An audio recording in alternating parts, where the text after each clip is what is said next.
നമസ്കാരം. എട്ടുകാലി നിർമ്മിക്കുന്ന വലയെപ്പറ്റിയുള്ള ചില വിശേഷങ്ങൾ നിങ്ങളുമായി പങ്കുവെക്കുകയാണ്. എട്ടുകാലി സ്വന്തം വലയിൽ കുടുങ്ങാത്തതിൻ്റെ കാരണം എന്താണ്? എട്ടുകാലി ഒരിക്കലും സ്വന്തം വലയിൽ കുടുങ്ങാറില്ല. എട്ടുകാലി അതിൻ്റെ വലയിൽ അങ്ങോട്ടും ഇങ്ങോട്ടും സഞ്ചരിക്കുന്നത് തുടർച്ചയായി നിരീക്ഷിച്ചാൽ ഇതിൻ്റെ കാരണം നമുക്ക് വ്യക്തമാകും. എട്ടുകാലി വലയിൽ വൃത്തത്തിലും വൃത്തത്തിന് കുറുകെയും ഇഴകളുണ്ട്. വലയിലൂടെ എട്ടുകാലി അലക്ഷ്യമായി സഞ്ചരിക്കാറില്ല. പ്രത്യേക വഴികളിലൂടെ മാത്രമേ അത് സഞ്ചരിക്കാറുള്ളൂ. അത് സഞ്ചരിക്കാൻ ശ്രദ്ധിക്കുകയും ചെയ്യുന്നു. പശയില്ലാത്ത ഇഴകൾ കൊണ്ട് കുറുകെ ഉണ്ടാക്കുന്ന പാലം സുരക്ഷിതമായ വഴിയാണ്. വല നിർമ്മിച്ച എട്ടുകാലിക്ക് ഇക്കാര്യം നല്ലതുപോലെ അറിയാം. നേരെ മറിച്ച് വട്ടത്തിലുള്ള ഇഴകളാകട്ടെ ഒട്ടിപ്പിടിക്കാൻ തക്കവണ്ണം പശയുള്ള നൂലുകൾ കൊണ്ടാണ് ഉണ്ടാക്കിയിരിക്കുന്നത്.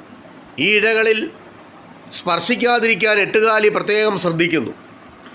അഥവാ അത് സ്പർശിച്ചാൽ തന്നെ അതിൻ്റെ വളഞ്ഞ പാദങ്ങളും പാദത്തിലെ പ്രത്യേക തരത്തിലുള്ള രോമങ്ങളും ശരീരം നൂലിൽ ഒട്ടിപ്പിടിക്കാതിരിക്കാൻ സഹായിക്കുന്നു. എട്ടുകാലിക്ക് ഇരയായിത്തീരുന്ന പ്രാണികളാകട്ടെ എട്ടുകാലി വലയുടെ ഈ നിർമ്മാണ രഹസ്യം അറിയാതെ ഈ വലയിൽ കുടുങ്ങും. അത് എട്ടുകാലിക്ക് ആഹാരമായി തീരുകയും ചെയ്യും.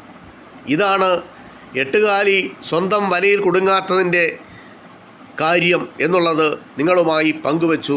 നന്ദി, നമസ്കാരം.